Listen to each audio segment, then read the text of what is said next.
Guys, so this is the start of my CEO Diaries. It's actually bank holiday today.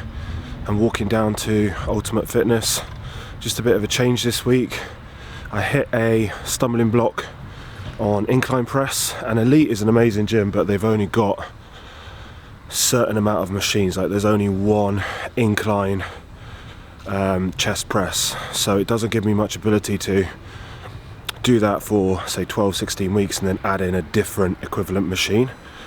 At Ultimate they've literally got 3 or 4 different machines, including tons of awesome Atlantis kit, Prime kit, just lots of different kit that I wouldn't have at Elite. So we're here for a week. I'm going to pay for 3 months, check it out, see what I think, see what the vibes are, but keep my membership at Elite as well. So I've got the option to go there. Coming from Solihull to Birmingham, sometimes the traffic is a bit of a nightmare. So if I've got difficulties, I've got the option of both gym memberships. And I'm just fortunate enough that, to me, I mean, I pay £250 a month plus for my family gym membership at David Lloyd, so £35 a month to me, relatively, for each gym is not a lot of money to have the flexibility to train at both. So we're in today for pull, hamstrings, calves and back.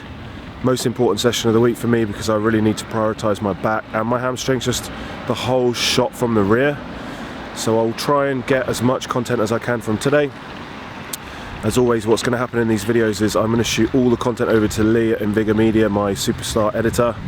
He's going to pull out what we think is useful. I know that no one gives a shit about just my day-to-day life, so I'm going to try and drop in as much valuable content as possible, guys. So watch the vlogs, hopefully they're entertaining, they give you a bit of an insight into what I get up to on a day-to-day basis running a multi-7-figure company.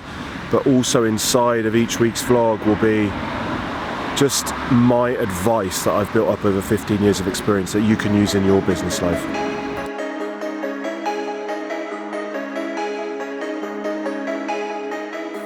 We are in for calves, standing calf raise, which you can see.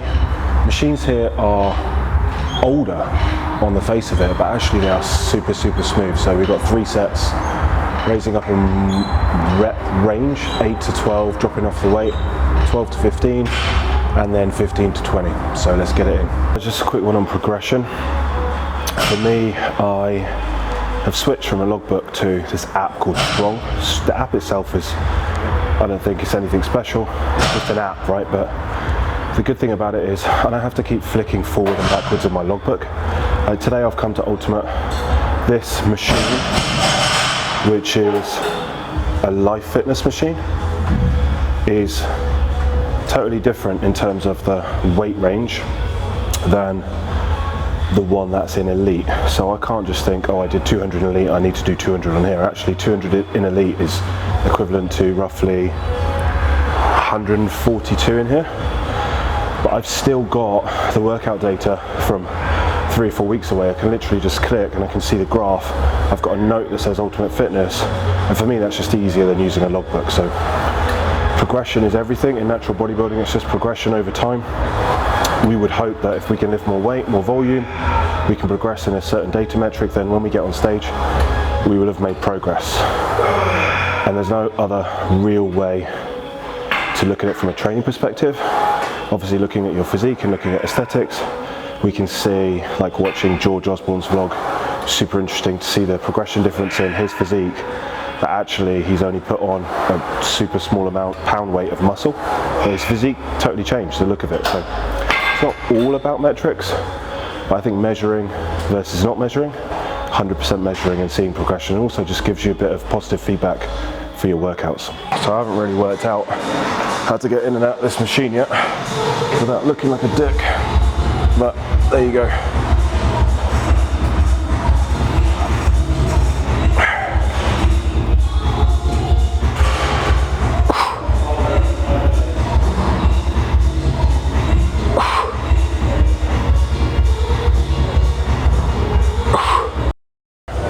If you want to translate logbooking, what I was talking about with the app, to your business, it's amazing how many people try to look at their bank account, what's coming in, what's going out, and form some sort of semblance of a strategic process based on that. It's impossible, guys. What you need to do is put in place a similar thing that you'll do with your clients. So track a number of data metrics, primarily the financial statements, the profit and loss, the balance sheet, the cash flow. Look at those on a monthly basis, and on a weekly basis create a sales and marketing dashboard where you've got all your key funnel metrics and you're tracking to the point where you know if you get this many hits on your page, you'll get this many type forms, you'll get this many calls, you'll get this many sales. So you can predict the growth of your business, the growth of your cash flow, and then make spending decisions so easily. But you need to have a business logbook. Hey guys, so to me it's worth coming into this gym, to be fair, just for this bit of equipment, the 45-degree hyperextension. And it proves the point of, I did a video with Kallu before about having a coach, why you should have a coach. I've had niggling back injuries in the past, I've had a knee surgery, I'm coming up to 40, I'm doing masters, I do not want to get an injury from here right through to when I want to compete, and I want to maximise gains or movements that maybe I haven't been doing for the last 20 years. So the 45-degree hyperextension for me is just the best for hitting the posterior chain. But I get zero kind of, well not zero, but very minimal risk of injury versus doing heavy squats or deadlifts, or heavy Romanian deadlifts, or heavy hip hinges and things like that. So if you're an older athlete, you haven't tried 45-degree hyperextension or hip extension or whatever you call it, I'd recommend it. The one here, the reason why it's better than the one at Elite, I have been asking Elite for a new pad for ages and they basically just ignore me, is you need a flat surface at the top so it distributes the force across your hips rather than just digging into you. So this is a Cybex one, not an expensive piece of kit, well, for a gym, probably about £1,000. Watch the movement, it's very important you don't get too much of a range of motion. But for me, I've been steadily increasing weight significantly. Started on 20 kilos and right now I'm hitting 60 kilos for my top set. So awesome exercise, try it out.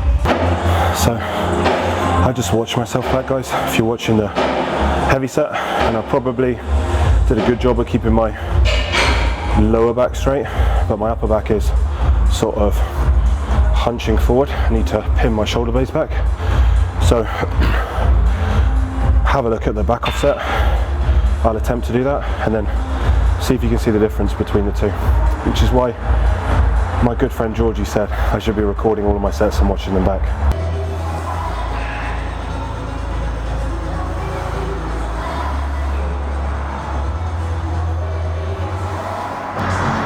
I don't know why, guys, but it takes me probably 3 exercises to get into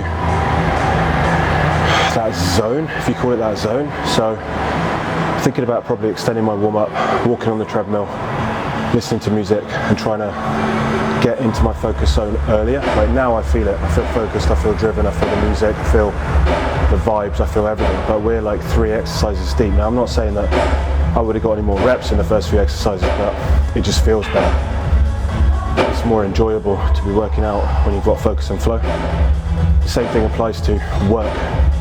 You've got to work out what time of day you work best, not just what society tells you to. Do you need long hours? Do you need short hours? Do you have high volume? Do you have short volume? It's exactly the same thing. So for me, I'll make a slight adjustment. So always looking and journaling, how did the workout go? Or how did your work day go?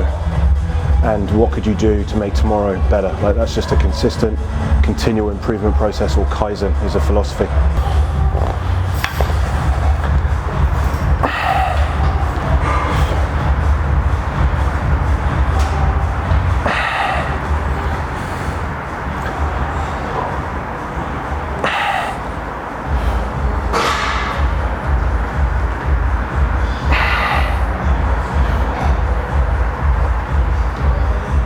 Guys, back in for 2 sets on the D-handle unilateral lat pull down. So this is the start of back, so primarily this will be for lat width, really focusing on driving my elbow down towards my hips, which is my correction from Callum when I said in my videos, keeping my torso upright, not twisting but leaning a little bit into the oblique, which I've warmed up to get a full contraction, and getting another correction, which is a full stretch at the top, not here, but a full stretch. I know some people come to here, they like to keep tension on their lats. Cal said full stretch, full contraction, elbow down. And this particular machine, super smooth, and I love having these benches that are actually like a half bench, because your chest sort of pokes out over the top and you're able to move it out of the way. So if you watch the video, you will see that I move the bench to the right to do my left lat, move the bench to the left to do my right lat, and that way the bench is not in the way of pulling it down, which sounds like common sense, but I used to try and pull the cable around, my arms are shaking now, trying to hold this camera, the bench, right? So just move the bench out of the way. So happy days, 2 sets, one heavy set 6 to 10, one back off set 10 to 15, and then we move on to the next exercise. So we're in for DY row now. So one of the big things that I need is back thickness, upper back thickness especially. For whatever reason, my rear double bicep, in my opinion, is fucking awesome. When I stand relaxed and flare my lats, it looks good. But the biggest thing I worry about is my ability to flare my lats with my hands on my hips. And also, if I flare, I lose thickness. It's kind of like I'm spreading, rolling out a pancake, so it's becoming really thin. So this one I find really helps hit lats, but more for thickness than width. So really good exercise. Trying to concentrate on form over weight. Do one warm-up feeler set, and then 2 sets, one heavier, and then one lighter back off set. Come on, 2 more.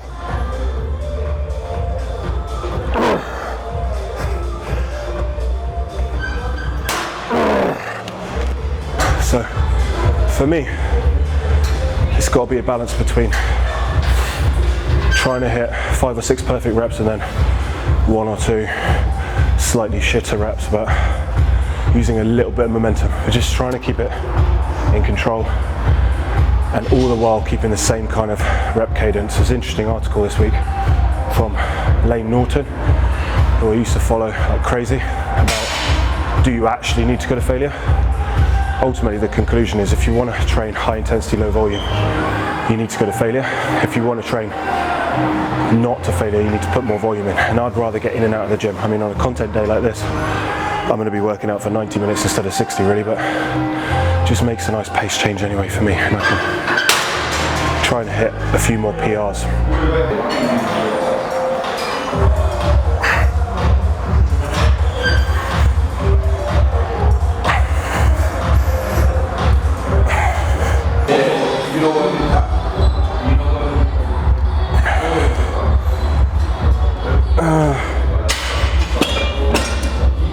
Bang on. So it's not a coincidence, I don't think, that you set a target at a certain number and very often you'll get to it. So what do you think happens if you set financial targets in your business? Stick them up on your wall. Work out what the daily, weekly habits are to get you to those financial targets. Do you think it's more likely you're going to achieve them or less likely? Hey guys, so we are back at home. Just got back from Ultimate Fitness. Not too bad actually, took me about 25 minutes to get back. I would say that I usually get back and I'm the master of efficiency, but I just wanted to show you something that's kind of real to me. I usually get back and I've got a 7 and a 6-year-old, for those of you that know. And I also have a bit of OCD, so I can't get on with work until I've gone around and cleaned. And like, bless my wife, she has definitely cleaned up 95% of the stuff. It's pretty tidy, as you'll be able to see, but it's just that last little bit that I have to do. So usually I'll get back, spend 5-10 minutes cleaning, go up, have a quick shower, and then we will go to the office and I will talk you through my day. As you can see guys, it's pretty tidy in here, but the kids have left their football stickers everywhere. So my OCD is like, right, before you start work, you've got to tidy this up into some sort of neat pile, put this somewhere, put this ball somewhere, do the washing up, But as you can see, it's tidy. They definitely left it in a good state, considering how difficult it is to get the kids out. But I'm going to do this pile of washing up here, get this pile done over here, go take a quick shower, and then we're in.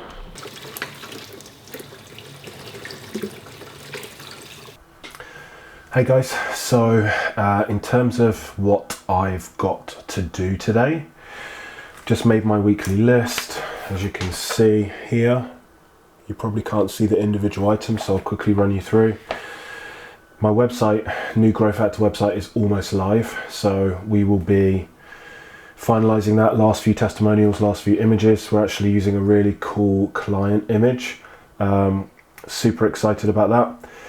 I'm going to set up a funnel so that our potential clients can book in for calls, bring their finances or financial reports onto the call, and actually get in 15 to 30 minutes a review of where they can find and release hidden profit and cash flow, and where they can reduce taxes. So I don't know why we haven't done this before, but we do it for Business Mastery. So I just kind of thought, why are we not doing this for our own clients, right? Or our own audience, not clients. Doesn't have to be something where you've got to become a Growth Factor client in order to benefit from it. We will give you the 3 to 5 steps to take to increase profit, cash, and reduce tax on the call, and then you can either go back to your own accountant with those notes and advice, or you can implement some of it yourself. So that's cool. I actually have a 45 to 60 minute masterclass where I talk through a lot of this stuff. I'm going to redo that masterclass now just because there's so much changed over the last year. The client case studies in there can be updated, and just updating bits and bobs with the new information that I've got. I'm going to film hopefully Ultimate Fitness with Lee from Invigor Media, create client mastermind content today. So today is mostly mastermind content, but I realised I've actually got to go to a wedding on the weekend, which I really don't want to go to, but my wife is dragging me to. It's one of those Indian weddings where 500 people are there, and it's really nice to be invited, so it's respectful to turn up. However, I don't really know the people that are getting married, so I don't have a suit that fits me at the moment. All I wear is Represent and oversized stuff, so I'm going to head down to Marks, see if we can find a suit that's less than £200, because I'm never going to wear it again, that doesn't look horrendous. I've actually got an awesome tailor, so a tip for you guys, rather than buying like super expensive clothes, get a really nice all wool suit from Marks, then take it to a really good tailor. My tailors are from somewhere in the Middle East, but they're super nice guys and amazing at what they do. And they used to do all the tailoring for lots of the £3,000, £4,000, £5,000 suits that were sold in Birmingham. I can't remember the name of the shop now, but the custom made suits would send their tailoring to this tailor. Speaking at Performex next year, which is unbelievable, they've kindly agreed to post content on their page once a month. So I'm going to send them a finalised reel, first reel that I've done for them. We are in the midst of setting up an office in Dubai, which will probably mean we'll go out to Dubai for 3 or 4 days this year, hoping to set up an office that our clients in Dubai can actually use as a drop-in, somewhere to work. So just having a few more conversations on that and pushing it forward. Going to, as I said, print out my business plan, my goals for the year for family, use this pin board behind me to capture all of that, and also print out the Aston Villa matches, because I'm constantly thinking I can do things and organising social events, and I want to go to every single Aston Villa home match, so making sure that I know which ones I'm going to. I've got this week booked in 1, 2, 3, 4, 5, 6, 7, 8, 9, 10, 14, 16, 20, 22 calls off the back of Business Mastery with Tony Robbins. So people who go to that event, as I said, they get to book advice calls with us. They send their accounts, they send their company tax return and their personal tax returns to us ahead of the call. I review them against our 7-step tax planning framework, and the main purpose of the call is to look at how we can save them tax and give them advice, so they can either go back and refile their accounts from prior years and get an instant tax refund, or they can just save tax moving forward. So I will try and capture bits from the rest of my day that I think might be useful. But I will see you guys soon when I get back from Marks and Spencer's. Hopefully with a new suit. Well, that was actually pretty stressful, but on the one hand, a plus point. I could not find any suits or anything that would fit me in Marks and Spencer's. Like, I literally tried on a 48 suit at one point, and it was just ridiculous, stressed me out so much. I don't want to spend a lot of money on this suit. I've got suits upstairs that were upwards of, I've actually got one suit upstairs that I didn't pay for, excuse me. I swapped it with a client for some services at the time, who was a bespoke suit maker. They gave me a suit. It was between £3,000 and £5,000, which now doesn't fit me. So I've got 3 suits upstairs. I've got a Marni suit, a Hugo Boss suit, and this Savile Row suit. None of them fit me. Ridiculous. So I went to Next, good old Next, tried on their Slim Fit, tried on their, I think it's Slim Fit full waist stretch. And actually, I've gone up from a 42 to a 46, which is still tight as fuck, but if I get a 48, it's like a boat, and I don't have time to have this tailored in on the waist, so 46 Slim Fit, had to order it in, so it should arrive on Thursday, and I think the wedding party, initial bit of the wedding party is on Friday. Supposed to eat 1 o'clock, it's now 2:30, so I've literally spent 2.5 hours looking for a suit just down the road. Hilarious. Now getting back, we're cooking up some Aberdeen Angus fillet steak. I've already got jasmine rice cooked, already got green beans and broccoli in here. The dog is about to be returned to me from my parents, so it'd be nice to have him around, and then get the content filmed this afternoon. So on the plus side, we've got bigger, that's great. We found a suit that sort of fits, 3-piece suit. We've got a shirt that's coming. I had to get a belt because to get the trousers to fit, you have to buy a massive waist. So yeah, if you're a bodybuilder, you'll feel my struggles. My recommendation, Next, full-waist stretch, and then maybe a slight tailoring in. But this suit was 150 quid, which is not bad. Shirt, £45, belt, £20, waistcoat, I think £50. So all in, I think we spent about £250, which is not bad.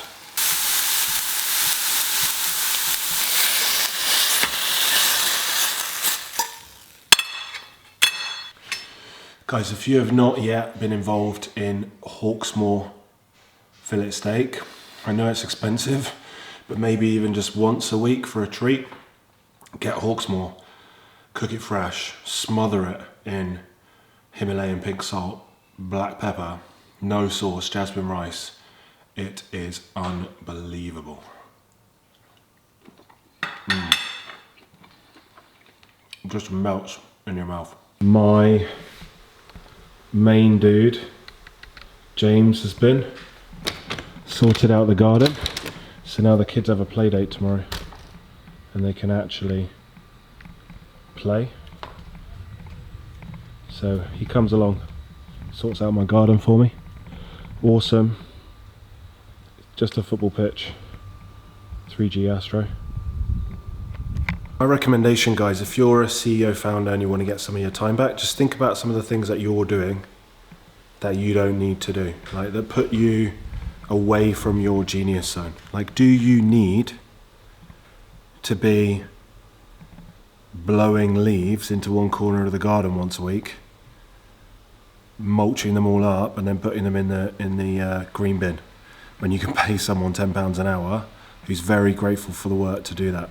And then you could be, well, in my case, spending 2.5 hours in Marks and Spencer's looking for a suit, but you could actually be productive with your time and be looking at, you know, activities that are in your business that are going to make you money.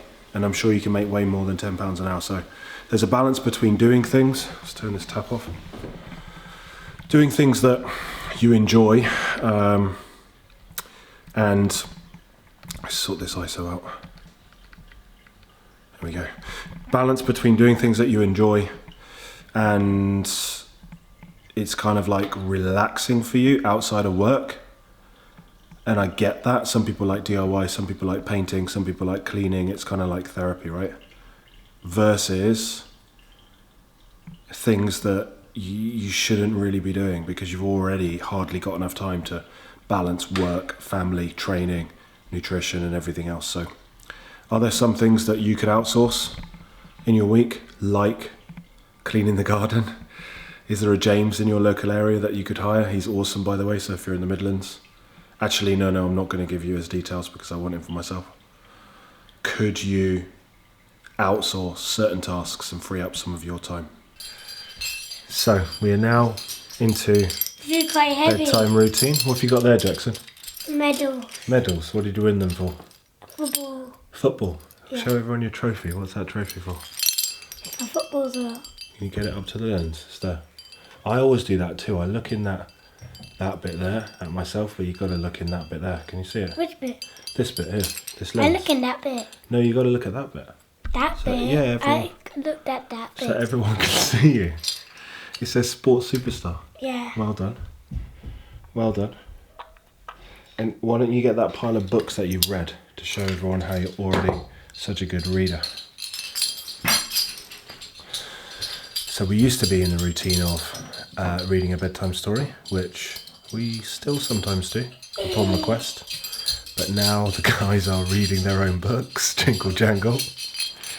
Here we go. So we've got Beano, red. You got to look in this one. Marcus Rashford, red. Frank Lampard, red. Gerrard, red. Messi, red. Ronaldo, red. If someone wants to buy a book for their son, who's about 6, just look in the lens there and tell him which one you recommend. Which one's your best one? What's that? Marcus Rashford. Marcus Let's put these Rashford. down then and we can hold it up to the lens. Marcus Rashford, yeah? Can you see it? Tell everyone why you like it. Because